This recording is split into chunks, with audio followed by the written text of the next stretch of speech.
So in this video, what we want to do is we want to just make a simple definition for potential energy. And potential energy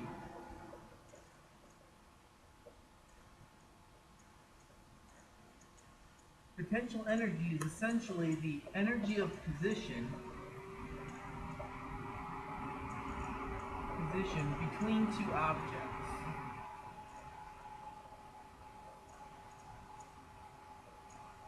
And when we're talking about potential energy, it's the energy of position. Now, the one that the simple potential energy that everyone thinks about is the potential energy of gravity. And the potential energy of gravity is basically between the Earth, the thing we like stand on and stuff, and any other object. And so what happens is if you're thinking of like this as being the Earth, there's an energy of position based on, your height. When something is a certain height above the Earth, so you have some block or something, and as the height that block is above the Earth, as that block height changes, so does this potential energy. And we quantify the potential energy of gravity as the mass of the object times gravity times the height that object is above the Earth. So when we're thinking of potential energy, the potential energy between an object and the Earth goes as the mass of the object, the gravity of whatever planet it may be on. It doesn't have to be the Earth. It could just be any gravity of any planet. And then the height you are above that planet. And so when we're thinking about gravitational potential energy, it's an energy of position between the Earth and the object. So when we're thinking about, let's say, this marker, and I'm holding this marker a certain distance above the floor, when I move it up to here, I've changed the object's potential energy because now it's higher up. And so when we're thinking about this potential energy, as I change my height up, the marker's energy changes because it's higher up. Now, how much did it go up by? It's just, when we're looking at the change in the potential energy, it'll just be the change in the marker's height. So let's take a look. So let's assume that we have our ground floor here, and we have some block that starts sitting on the floor. And this block has a mass of 1. So the mass of this block equals 1 kilogram. Now we're going to pretend that somebody is going to come along, and they're going to lift up the block, and then they're going to raise the block, let's say, 2 meters up. So it's supposed to be the same block. This is our 1 kilogram block. And now, our 1 kilogram block is what? Now let's say it's 2 meters above the ground.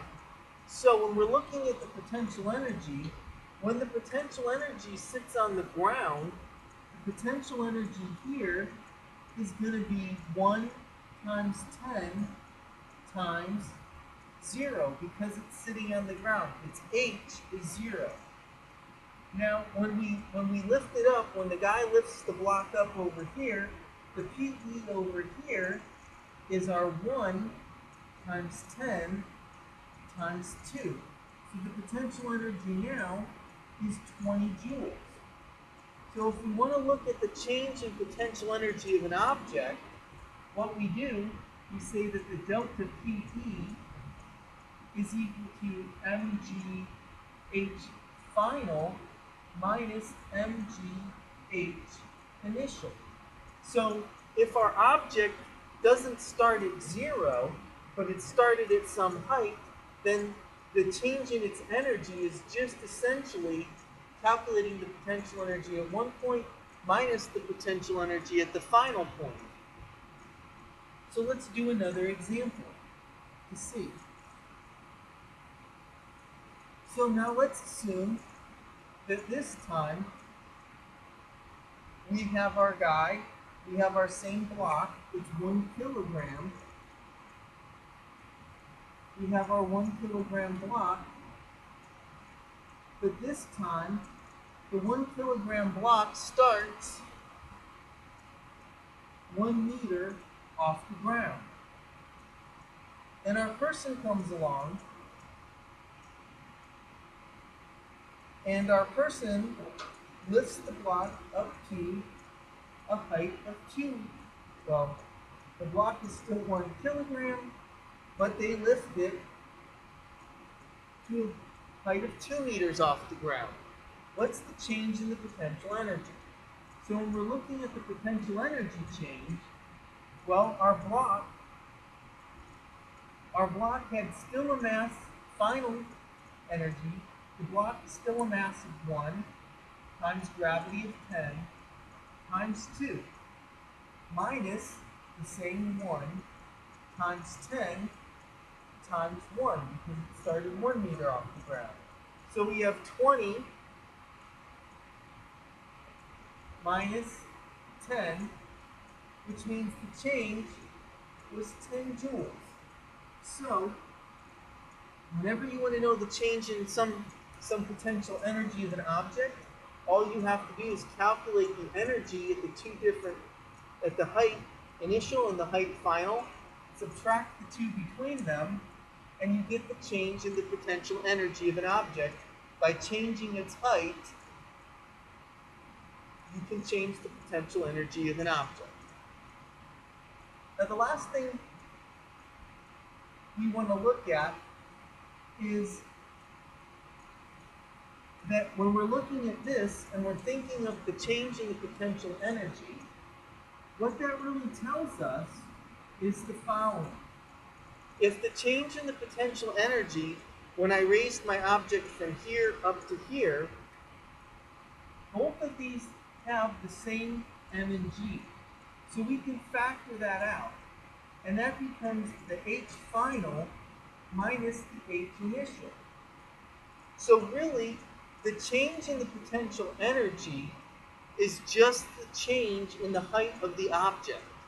So if I know that I'm 1 meter up, and then I move up to 2 meters, I really don't have to calculate the energy of both if I don't want to. I just have to know that my object changed a height of from 1 meter to 2 meter. It had a height change of 1 meter. Or all I need to know is the change in the object's height to calculate the change in its energy.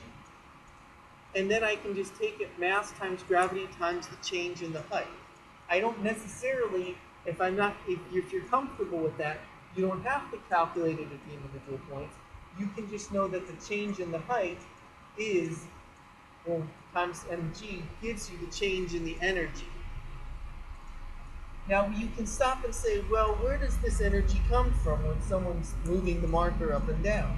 Well, that change in the energy is I'm actually doing work on the object to lift it up and give it this new potential energy it has.